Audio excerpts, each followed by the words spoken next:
So today's topic is introduction to embryology. So what is embryology is the first thing that we need to learn today. So generally it refers to the prenatal development, which means the changes in the embryos in the fetus during the pregnancy. That is refers to the embryology. Now what is its importance? Now in human embryology, what happens that it is the science that concern with the origin and development of human being from zygote to birth of an infant. Now development does not stop at the birth, as we know, and important changes in addition to the growth occurs after birth.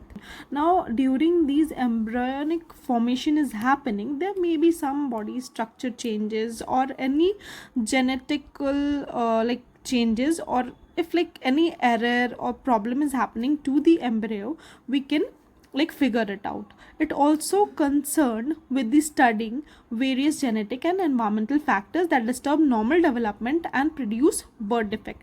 Now that is why it is important.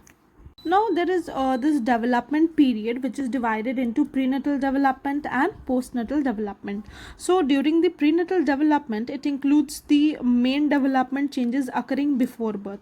Keep in mind that it is before birth and is divided into two periods, which is embryonic period and fetal period.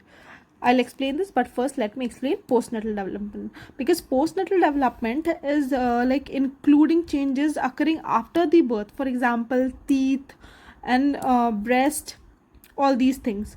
Okay, now prenatal development is more rapid than postnatal development and result in more striking changes. Also note that most critical period is the embryonic period. Okay, so let's discuss this embryonic period. Now embryonic period begins at fertilization and ends with of 8th week called an embryo, whereas fetal begins with the beginning of the 9th week and ends at the birth, known as fetus. In embryology, there are some common terms that we are going to use mostly and all the time, and these are something that you must be aware of. Oocyte is the immature ovum female germ cell. Okay, now this is immature, and ovum is the mature female germ cell. Sperm is the mature male germ cell. Zygote is the fertilized ovum. When male gamete fertilizes, it is known as zygote. Now zygote is the fertilized ovum. Cell division happens when one cell divides into two. We have obviously read previously in our junior classes about the cell division.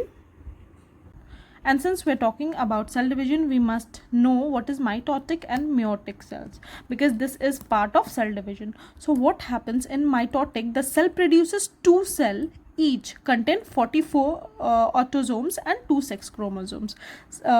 Sex chromosomes, you know, that is your XX and XY, whereas your meiotic, it is also known as reduction. What happens that it occurs in the primitive germ cell in the testis or the ovaries, produces two cells, each contain 22 autosome and 1 sex chromosome.